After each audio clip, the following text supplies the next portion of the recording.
striking similarities between Prince Harry and Edward VIII, the Queen's uncle who abdicated the throne, choosing love over duty.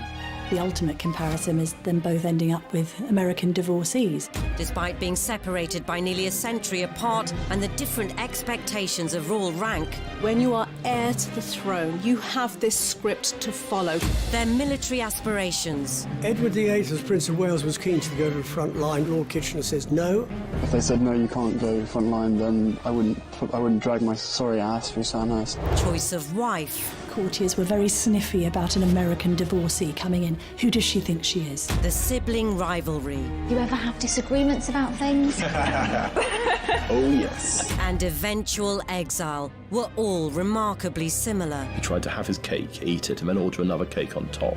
As royal commentators dispel the myth of the monarchy, They ended up with the king doing the conga round the staterooms of Buckingham Palace. experts will break down key archive from crucial moments in royal history. It was a fairy tale created by the Grimm brothers. So prepare to discover what actually happens when blue blood runs red. What have you been doing in here all day? This is The Royals Revealed.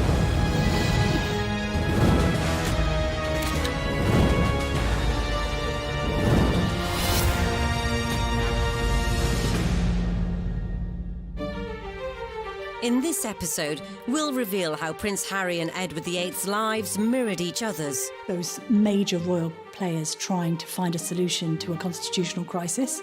why both royals were labelled the party princes, They put the gramophone on, pushed back the carpet and cut a row. Could be playing music till 6, 7 in the morning. At the time, the most controversial aspect of that story was that the bodyguard was in the jacuzzi with him. People wondered how on earth he would be able to reach his weapon in time. how love ultimately conquered royal duty, She did cue him in for the kiss, and I loved the way that it was a bit of a Hollywood kiss. Good for them, where it's what they normally do with a screen kiss. It's not actually on the mouth, it's on the lower lip. George V, when he was introduced to Wallace Simpson for the first time, was so appalled by seeing his son, Prince Edward, associating with a married woman, that he shouted, "That woman in my own house!" And what does their exile say about our royal family? In the presence of the Queen, you're not really going to have people mouthing off and effing and blinding. No one person changes the monarchy.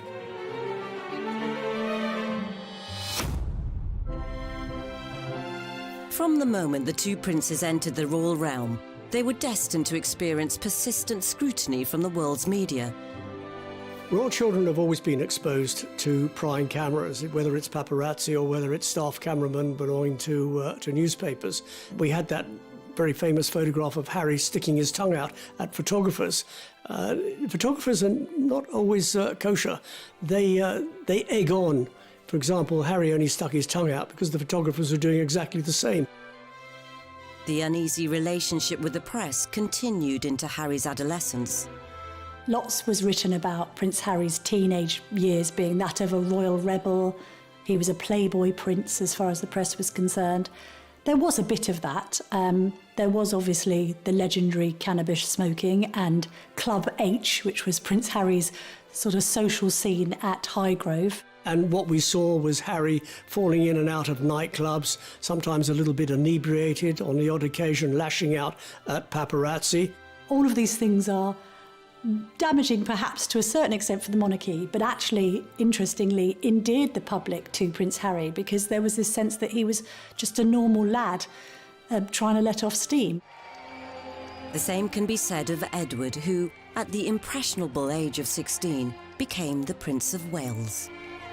Prince Edward was the golden boy of the royal family. He was probably the first royal pin-up. His face appeared on playing cards, on matchboxes, on tea towels. He was seen as the bright hope of the royal family.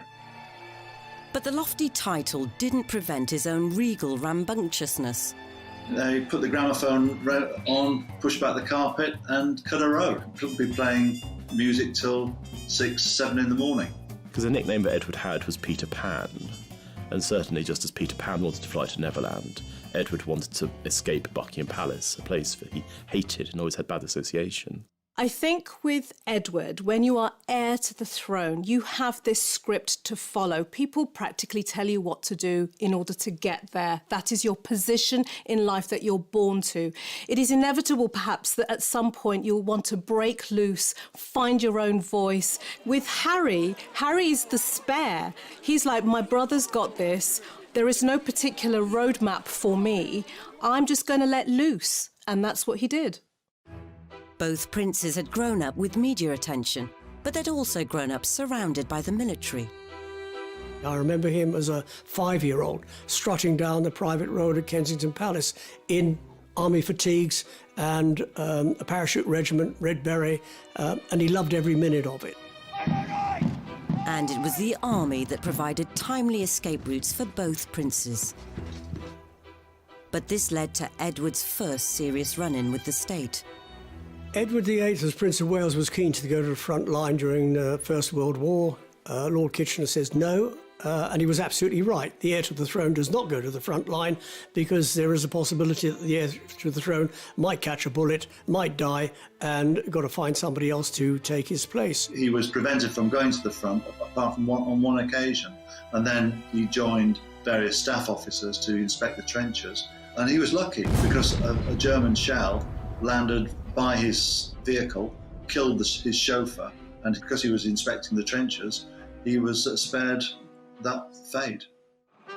As Harry ascended through the ranks, the fighting on the front line debate once again reared its royal head. If they said no, you can't go front line, then I wouldn't drag my sorry ass through Sandhurst, and I wouldn't be where I am now, because the last thing I want to do is have my soldiers sent away to Iraq or wherever like that, and for me to be held back home, twiddling my thumbs, thinking, well, what about David? What about Derek? You know. Something about joining the army gives you that self-discipline, camaraderie, focus, and a meaningful existence of your own. So you're not being told what you're going to join and be part of something. His earlier exploits were all but redeemed, until he swapped fatigues for his birthday suit. As what happened in Vegas definitely didn't stay in Vegas. At the time, the most controversial aspect of that story was that the bodyguard was in the jacuzzi with him. People wondered how on earth he would be able to reach his weapon in time, if I can put it like that, to protect Harry in his time of need. After getting caught playing strip pool in his VIP suite, the posturing prince went on an apology offensive. It was probably a classic example of me probably being too much army and not enough prince. As they matured into their 30s, it would be time for both Edward and Harry to settle down, though their choice of partners would send the monarchy into turmoil.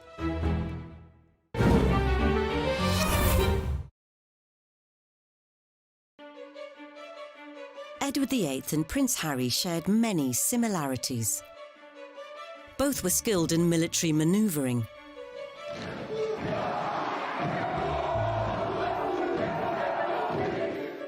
And both men had an eye for the ladies, although their tastes were very different. What's always been interesting about Harry is, although he's depicted as this playboy prince, he's always been very discerning in his choice of girlfriend. They've always been very bright, switched-on young women with career ambitions of their own. Chelsea Davy, who went on to study law at Leeds University and became a solicitor. Similarly with Cressida, a fledgling acting career under her belt, and hates the fact that people even mention that she was Prince Harry's girlfriend, because she's much more than that. In Edward's case, it's quite interesting to remember the words of his assistant private secretary, Tommy Lascelles, who said of Edward that there was no great romance in his life, and that all he'd had when he was younger was a long series of grand affairs. Edward's first serious girlfriend was Freda Dudley Ward, the wife of a high-ranking Liberal MP. This predilection for the married woman may well stem from his relationship with his mother, Queen Mary. She was pretty distant with her children. Now, what do children want? They want that warm maternal attachment. But it sounds to me as if he was familiar with somebody being quite unavailable. So if that is his earliest influence, guess what he's going to look for when he's older? People who are unavailable to him, because he's used to that. Though Edward's and Harry's love lives were different, there was one striking similarity. Of course, the ultimate comparison is them both ending up with American divorcees. Edward had a steamy chat-up line when he first clapped eyes on Wallis Simpson at a country house party in the grip of winter.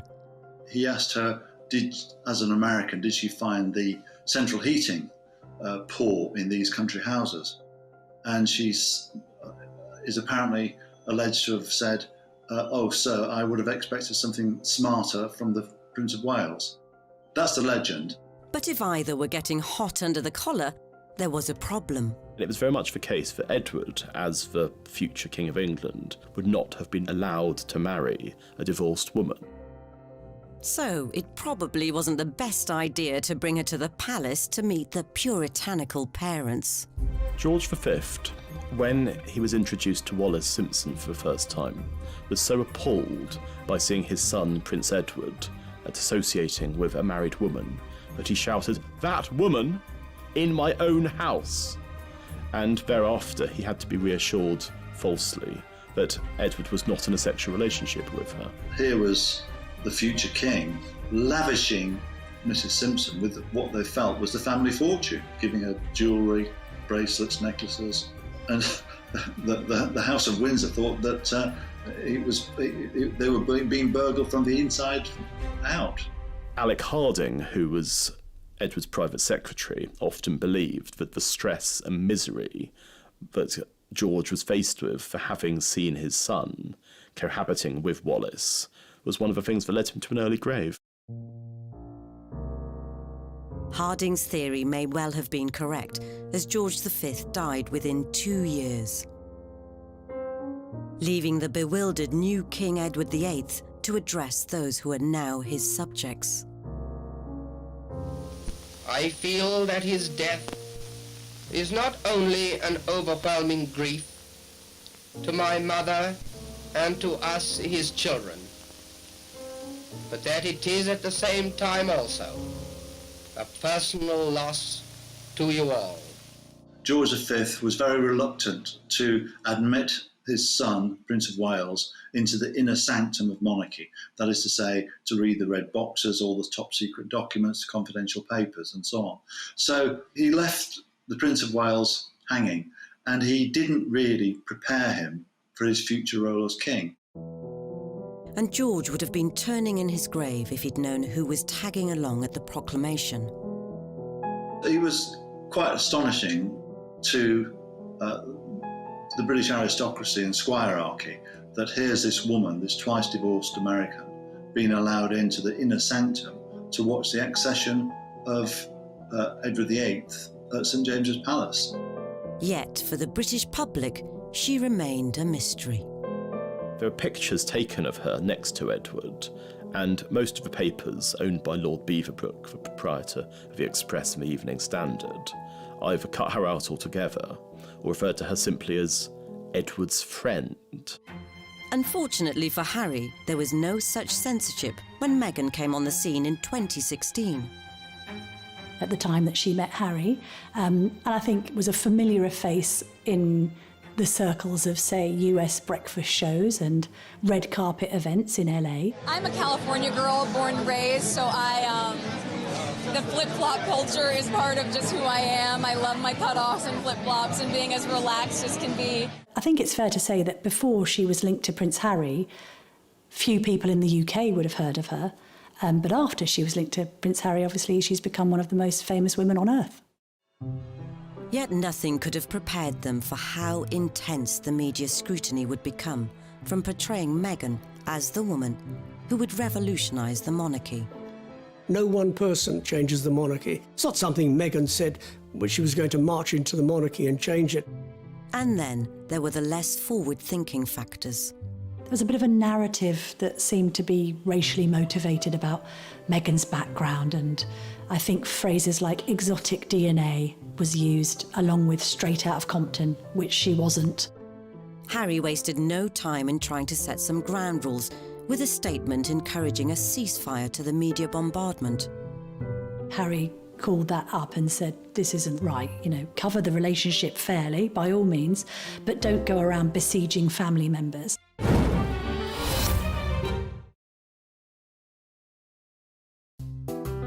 As the prince protected his partner, 80 years earlier, the new king managed to get away to the Dalmatian coast with his.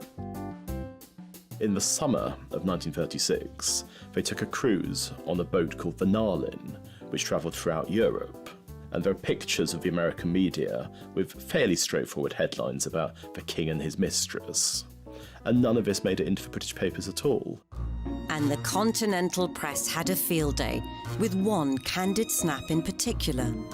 We've got one key gesture here, and that is that she's putting her hand on his arm, which you don't do to royalty, but it's the way that she's doing it. She's using not just a loving hand gesture, it's a restraining movement. It's all about power and control. It's quasi-parental. She's put her hand on his arm with the fingers straight, and it's a kind of a stop, restrain, control movement. Not just control over him. It would make her look like a very self-controlled woman as well, because there's a little sideline on this gesture, which is that not only has she got her hand on his arm, she's got her handbag hanging from her thumb. Now, that would only be somebody that was completely confident, completely in control and knew what they were doing. It's not something many people could pull off. The press took that as a signal to talk about the relationship with Wallace. And it came as a complete shock to the British population.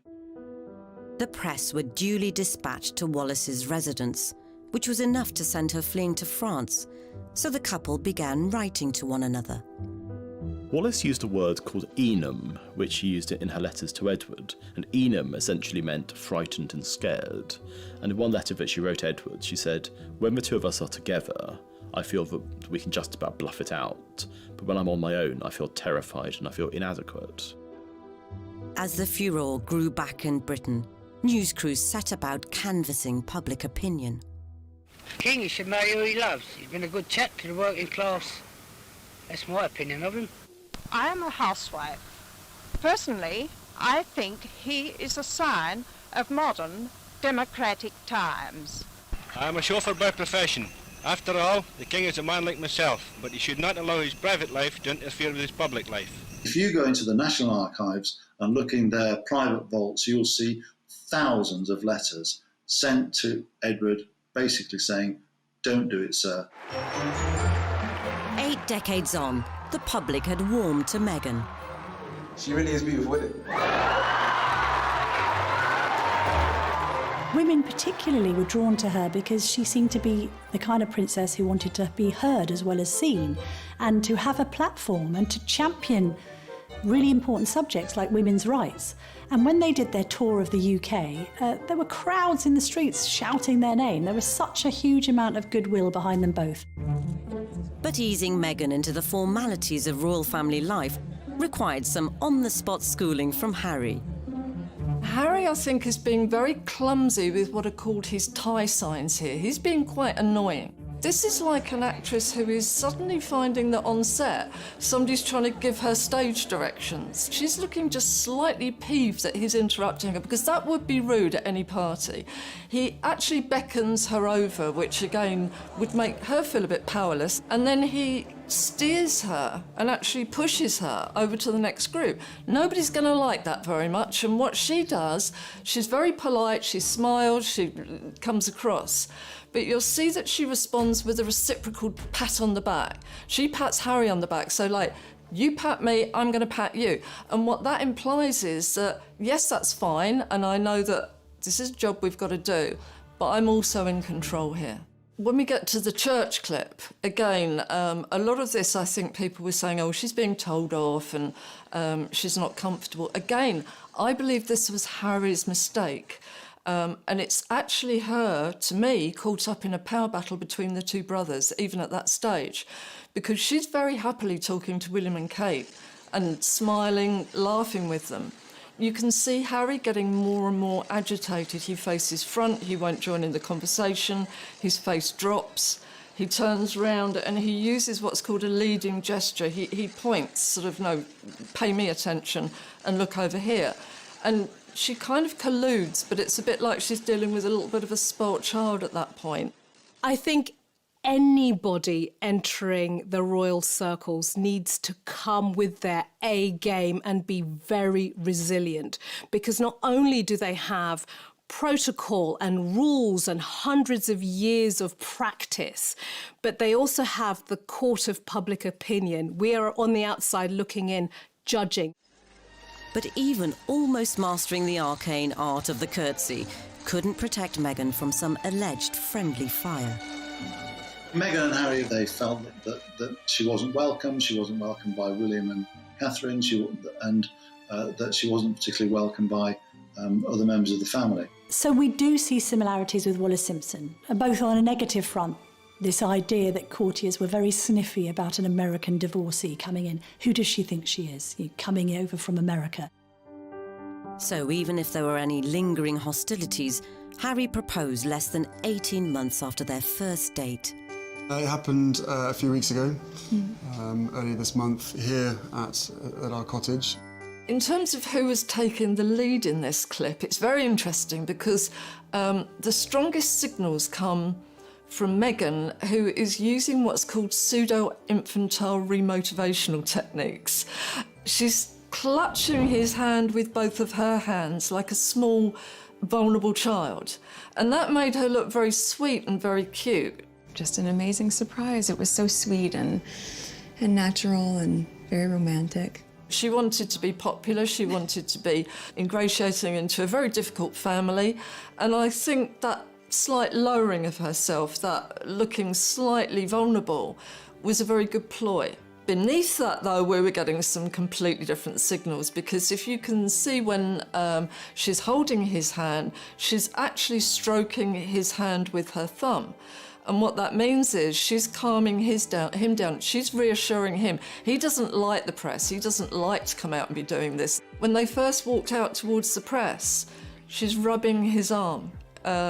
It's, come on, let's get it over and done with, we're fine. It was good to see an intelligent woman, but she was in control. Both Harry and Edward had strong, independent women on their arms. But it was Edward who had to come up with a cunning plan to marry. In late 1936, Edward raised the possibility of a morganatic marriage with PM Stanley Baldwin, meaning he'd still be king, but Wallis Simpson wouldn't be queen. What he tried to do was he tried to have his cake, eat it, and then order another cake on top. And that led to the most spectacular meltdown in any kind of possibility of his remaining king. After the government rejected Edward's proposal, he informed the government of his intentions to abdicate on December the 9th. And by December the 10th, he was gone. 2 hours ago, I discharged my last duty as king and emperor. That I have found it impossible to carry the heavy burden of responsibility and to discharge my duties as king as I would wish to do, without the help and support of the woman I love. But the controversy was only just beginning for both royals.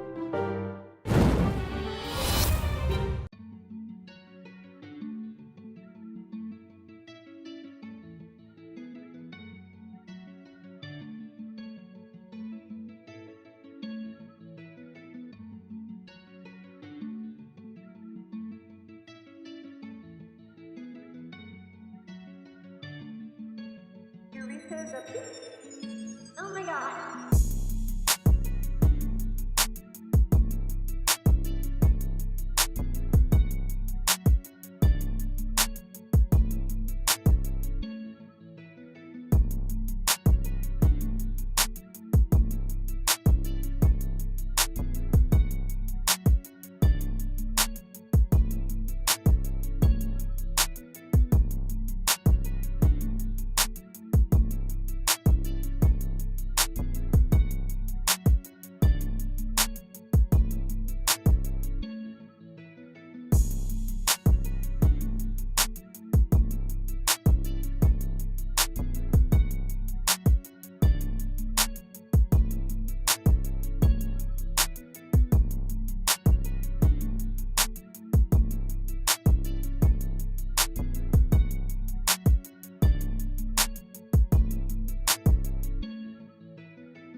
Oh my god.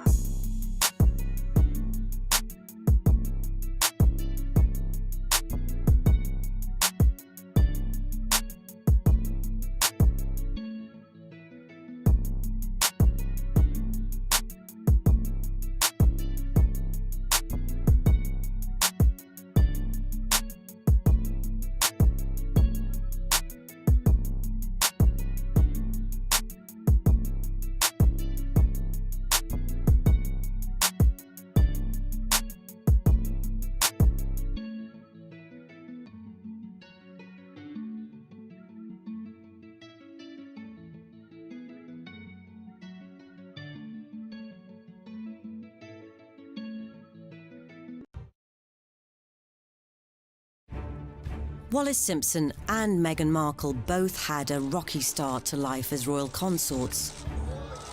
One resorted to hiding out in a remote castle, whilst the other valiantly tried to continue life as normal, or at least normal for a TV actress, as they both fought adversity on the way to the altar. British women hated her. She got hate mail by the bagful, and she even had a stalker who went down to the south of France where she was hiding out, intent on killing her. It seemed the knives were out for Meghan too. There was a bit of a narrative around some of the demands that the couple had made. This sense of Meghan apparently going into St George's Chapel and saying that it didn't smell right. It was a bit fusty and musty, and that maybe it could have smelt better. Other stories then emerged of Prince Harry effectively telling, we think, one of the Queen's most senior aides what Meghan wants, Meghan gets. It's kind of set a narrative around a couple who were being quite demanding. Wallis had also tried to take control. Wallis Simpson got divorced in October 1936. Her divorce was technically illegal because it involved all of these various things, such as collusion with her husband Ernest. And it's almost certain that Ernest was paid off in order to allow the divorce to take place. So you have to imagine that Wallis, as a divorced woman, was actually in a rather odd position because her decree nisi didn't come through until April 1937. A fortnight later, George VI had been officially crowned. And with Edward VIII downgraded to the Duke of Windsor, the former king could formally seal the deal. But his wedding was unlike any royal nuptials before or since. The king and the commoner became man and wife. Edward's wedding to Wallis involved around a dozen people. It was being held in France with a vicar who was essentially a publicity seeker, because the Archbishop of Canterbury, Cosmo Lang, who hated Edward, had specifically forbade any kind of formal ceremony taking place under the Church of England auspices. As the aged gatekeeper toasts the newlyweds, the Duke and Duchess appear to have their wedding pictures taken. Here comes the bride to join Edward in the happiest moment of their lives. I love the phrase, the happiest moment of their lives. I would say tell his face that, because, no, what we're seeing, not particularly blissful, I'm afraid. They present, they stand there very nicely, they smile from the cameras, but again, Edward uses this Windsor male habit of anxiety rituals, and you can see him with the tie, and even more tellingly, when he's facing the cameras, you can see the muscle working away on the side of his cheek. So he was tense and impatient. What I find really telling, though, is when they finish doing the photographs and walk away, she just goes off up the stairs by herself and almost back into this kind of social role with the other people that are up there. And he's left to kind of go round behind them and just stand there. You'd expect them to be welded together at this point. This is their wedding day, the clue's there. And yet she seems more like hostess socialising, but not with him. By the time that they married in the summer of 1937, Edward and Wallis had been the most famous couple in the world. Yet there was an absence of joy. And so if you look at Harriet and Meghan's wedding, and the obviously joyful occasion that was, it was in stark contrast to what had happened 75 years before. A new royal couple, a new chapter, and after the intimacy of the marriage vows, a place on the world stage. When they came out of the church, I think probably the most normal happily in love couple that we've seen in the royal family, really. I mean, he showboated to the crowds out there. He looked immensely happy, which was very good. I think, you know, he probably, again, it had been a very tense build-up to the wedding for him, but we got, I think, the old impish Harry came back at that point. She did cue him in for the kiss, and I loved the way that it was a bit of a Hollywood kiss. Good for them, where it's what they normally do with a screen kiss. It's not actually on the mouth, it's on the lower lip, and that means you don't mess the makeup up and everything. So I think they've done a bit of rehearsing, why not? In a rare triumph over the prying press, Harry and Meghan managed to keep their honeymoon destination a secret, whilst Edward and Wallis openly tested the waters of public opinion around Europe. As the European honeymoon of the American-born Duchess and her royal-born bridegroom draws to a close, they still occupy the center of the stage as the King and Queen of Hearts. Despite the Sussexes' huge popularity all over the world, some areas of the media continued to plague them.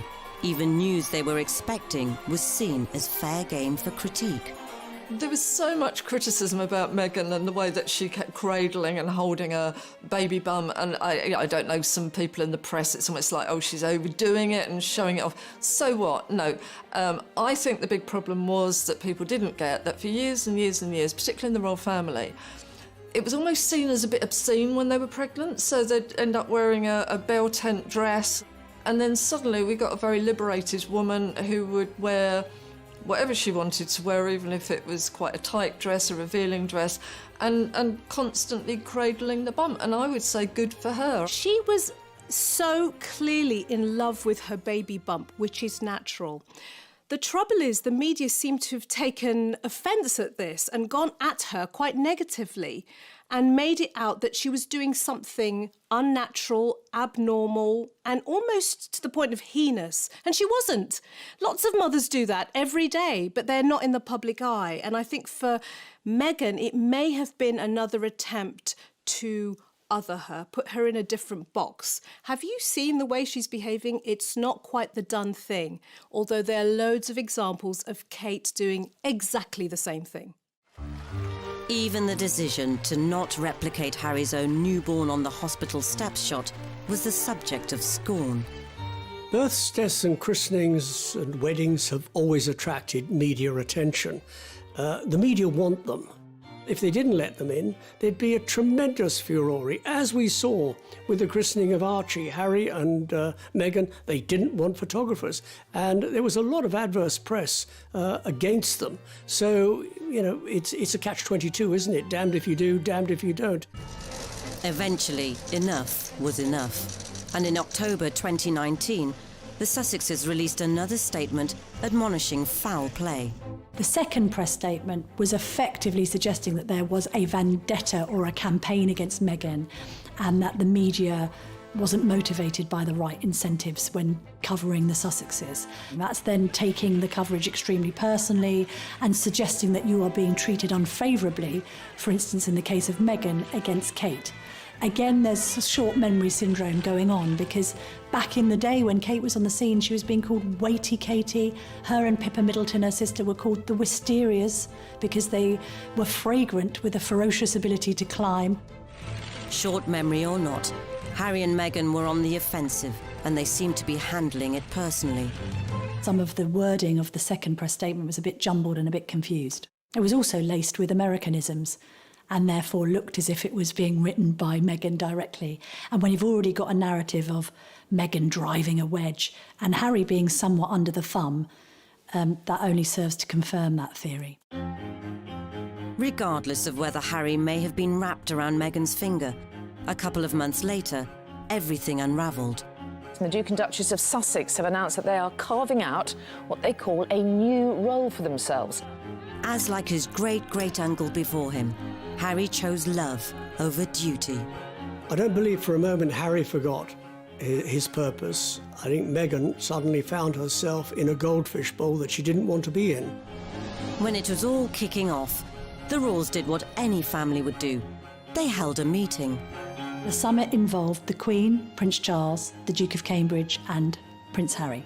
To have those major royal players trying to find a solution to a problem that had been likened to the constitutional crisis, the abdication crisis of 1936. And I think, actually, when I spoke to people afterwards, they did stress that it was all quite cordial and controlled, because in the presence of the Queen, you're not really going to have people mouthing off and effing and blinding. And as the press clamoured for answers, Harry, how are the discussions going on your future? the result was a very public separation, as the Queen reluctantly gave Harry and Meghan permission to slink off to pastures new. Did he do it to protect Meghan, or did he do it because Meghan asked him to? You can't be entirely certain, but one thing you can say is that Meghan has always seemed like a dominant partner in that relationship. Like Wallis, she's somebody who seems to have had a hold over him. And there's the famous line, I don't know if it's apocryphal or not, whatever Meghan wants, Meghan gets. And you can imagine that being said exactly the same words, whatever Wallis wants, Wallis gets. In the aftermath of their abdicating announcements, relationships within Edward and later Harry's immediate family were strained more than ever before. And the mood between Edward's brother Albert, now King George VI, but known to his pals as Bertie, was understandably less than chummy. You're not just affecting George VI, you're affecting his entire family. And effectively, you've changed the rules of engagement and you've changed the whole dynamic of what's going to happen next. The recently married Duke and Duchess of Windsor were still followed by crowds wherever they traveled. In Paris, Britain's former king and his bride made the announcement that they were not intending to embarrass the royal family by settling in England. Since then, they have been world travelers. The major problem in the relationship between Edward and George VI after the abdication was money, because Edward VIII had lied about what his financial circumstances were. He was worth around £1 million, which is made up of a combination of cash and property, but he claimed that he was going to be essentially driven out of his own country, a pauper, and so his brother Bertie agreed that he would be given an allowance of £25,000 a year. It was going to be paid out of George's personal money because there was no possibility that Parliament would have voted for public money to be paid to essentially Wallis for all eternity. But when it became clear that Edward had been lying about money, there's all these very angry letters which both of them wrote to each other, and George VI wrote to Edward. The reality of what happened was I was completely misled. I'm not seeking to blame you or anyone else. I know how difficult a time it was, but I was lied to. And I think that you can see thereafter their relationship never recovered. Edward was seen as an embarrassment. In comparison, Harry and Meghan ditched their titles, had to repay £2.4 million for the refurb on Frogmore Cottage, and stopped receiving money from the sovereign grant. Yet the cost to his own brotherly bond may prove to be even greater. We think the initial row started because William might have expressed some brotherly concern that Harry was rushing into things with Meghan. And I think William just thought, hang on a minute, be careful. And Harry took offence to that and felt that it wasn't showing enough support for the woman in his life. If there were simmering tensions, then perhaps the last thing the so-called Fab Four would have wanted to do was share a public stage. Do you ever have disagreements about things? Oh, yes. Healthy disagreement. OK, the last thing you disagreed on, how do you resolve it? I can't remember. They come so thick and fast. But is it resolved? We don't know. Oh, we don't know. Well, you're putting on a great show if it's not. We had Meghan and Kate slightly styled the same, which for some reason people wanted to see. Yeah, we got the two brothers, best mates, and it was all going to be lovely, and obviously they'd got on really well and they were going to work together for charity, and then it just literally unpicked in front of our eyes on stage. We've got, four different personalities, and every time that Harry spoke, you can see William and Kate, their eyes go down, their faces drop slightly. It looked like there maybe wasn't as much agreement going on there, and that maybe a little bit of limelight might have been stolen. And then comes the killer question about disagreements, and instantly William, and this is not like William. William, you know, tends to be a bit formal. Oh, yes, from the other end. Now, the two women then use masking techniques, which is that they both put their hair over their face so that we can't see, but obviously the bodies are shaking with laughter. But that, not a good look, because I think that let us know that actually this has been, there's been a lot of problems backstage. William and Bertie may have struggled with their sibling separations, but Edward had an even greater insult in store.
In the months following Edward VIII's abdication and Prince Harry's decision to ditch his royal duties, the old enemy, the media, continued to track both men's movements, desperate to know what would happen next.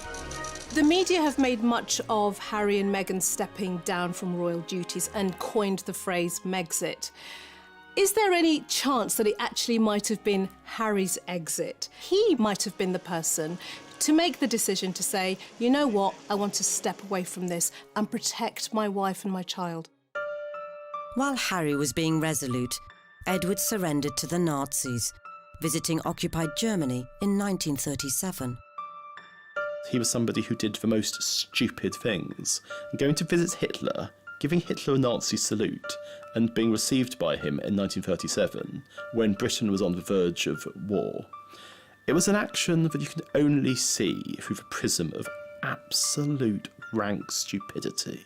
And he did so in order to show his wife that being an ex-king wasn't too bad. You still had people calling you Your Royal Highness, which they did. All the kind of perks of being royal were transferred to Nazi Germany. And I don't think it's overstating the case to say that Edward's visit to Germany in 1937 was the single worst thing he ever did. The severely agitated king had no option but to put as much distance between Edward and the Third Reich as possible. And only one punishment was deemed severe enough. He sent him to the Caribbean. he was made the governor there. On the one hand, it sounded idyllic. I mean, while his fellow countrymen were suffering rationing and dying in their millions, Edward was having martinis on the veranda with Wallace. But both of them hated it, because they'd liked their life in Paris. They'd seen themselves as being these cultural sophisticates, and now they were on this small island where they had all the money that they could spend, but nothing to spend it on. He used to phone his brother constantly to give him advice, and it got to the point where George VI told the switchboard operator at Buckingham Palace not to let the calls through. One of the Sussexes' last public appearances came at the Mountbatten Music Festival at the Royal Albert Hall, where they were the reluctant centre of attention. Suddenly she emerged in victorious red. You wear red to be noticed, you don't wear it to kind of hide or anything like that. And the sheath dress that she was incredibly upright in, she had more makeup on than she would normally have worn, and we got the smoky eyes. It was a lot more Hollywood. I think he may have been expecting the old rotten tomatoes to come flying through the air, but he got cheered, and you can actually see as he's getting the applause and the cheering, he's almost growing in confidence at that point. And you can actually see him becoming very tearful as the clapping goes on. He has an accelerated blink rate. You can see him swallowing quite hard, and she kind of pats him to sit down, not because they don't want to be there, but I think he's probably going to dissolve in tears at that point. So I think he was moved and touched. I think they wanted to be there, but I think their worry was that other people didn't want to see them there. Once they found out they were still popular, not a problem.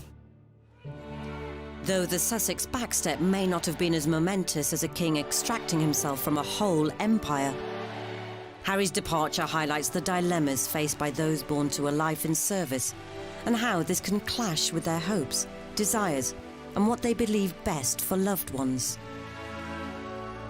They've gone off into the sunset to live in Los Angeles, and I hope they succeed. But he's not got any friends there, and any friends he has made are probably strap-hangers. But as they try and settle in the States, are there painful lessons to be learned from Harry's great-great-uncle? The irony is that they had huge potential as a couple to do good as humanitarians, for charities, but they didn't. They spent their lives going from one party to the next, and it was a fairly vacuous life in the end. And with Edward sometimes travelling alone, rumours of marital difficulties surrounded them for the rest of their lives. Who said there was a rift in this fabulous marriage? If this is incompatibility, I'll take some too. There had been rumours about the fact that the two of them were having problems, and they tried to do something that is now very regular with public figures. They tried to disprove those rumours with their body language in a public display of affection. It's gruesome to watch. It's like a baby rejecting food, the turning of the head. And then it gets worse because, he's not going to let her go, and she pulls her head away. You can see her arching her back. It actually looks as though she's kind of repelled by him. It's awful, absolutely awful. As Harry and Meghan pursue a progressive new role, only time will tell how much or how little we will continue to see of them. I think that the major difference between Harry and Meghan and Edward and Wallace is that Harry has been somebody who's much more attuned to popular feeling than Edward ever was. I know that some people in Britain are glad to see the back of them because they don't think they've behaved well, but there are others who thought, fair play, you're prioritising your immediate family and you want to do things differently and you want to make some money, go and do it. I see their mission far more rewarding, ultimately, than that of Edward and Mrs. Simpson. Whatever their future holds, one thing is clear. If Harry is to ensure he won't end up languishing in another country like Edward did, he must find a new sense of purpose and maybe, just maybe, tone down his vitriol against the press if one day they return to frontline royal life.